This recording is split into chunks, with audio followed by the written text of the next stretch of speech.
Welcome to From Beneath the Hollywood Sign. If you love old movies, Hollywood history, or the golden age of filmmaking, this is the podcast for you. Hosted by writer-producer Steve Cubine and actress-writer Nan McNamara. And now, Steve and Nan. Hi, Nan. Hi, Steve. How are you?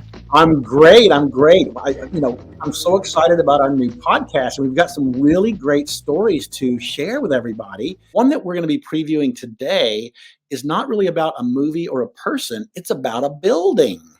Exactly. It's about a building that has had a lot of history, some kind of scary, creepy stories, some just interesting stories about the history of Hollywood and the people that lived there and hung out there.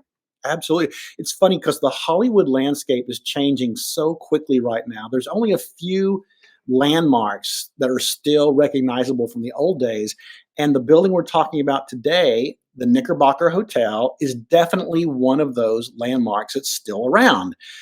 It's this huge 11-story apartment building on Ivar off of Hollywood Boulevard. It used to be one of the most premier hotels in Hollywood. It opened in 1929, and it hosted some of the most incredible luminaries of Hollywood. Everybody wanted to go to the Knickerbocker. Everybody wanted to go to the jazz club at the Knickerbocker. But over the course of time, as Hollywood fell into despair, so did the Knickerbocker. And we're going to talk about that on the podcast and get really deep into the crazy, strange events that happened there. Let me throw up a picture of a couple of few people actually that have stories related to the Knickerbocker that will give people a little preview of what we'll be talking about. Here's a few celebrities that might look familiar. Absolutely. What great photos.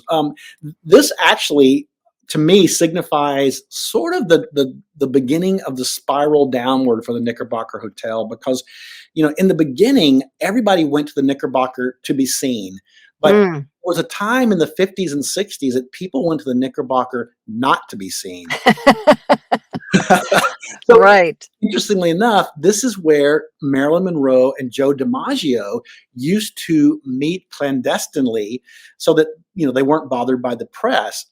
And also in the early 60s, when Elvis came to Hollywood to make movies, the studio decided where's the best place to put him where all the screaming fans can't find him. And they picked the Knickerbocker because very less than fashionable at that time. So it was sort of a hideaway for the stars during that time. And then it began to decay further. And it ended up today, it's actually retirement apartments for older people. So it's had quite a history. And as you said, we'll be talking about the heyday as well as the demise. Yes, indeed. Very interesting. It's just fascinating what all happened here. All the people, the luminaries that walk through that lobby. So we're going to get into that. And some ghosts and maybe a seance. And maybe a dog or two that can operate an elevator. Well, this certainly is turning into a tease. Yes, it is. We've got some great stories to tell, and we really hope you'll check us out. We drop October 16th, and you'll be able to find us wherever you find your podcasts. Indeed. We'll see you then. Bye.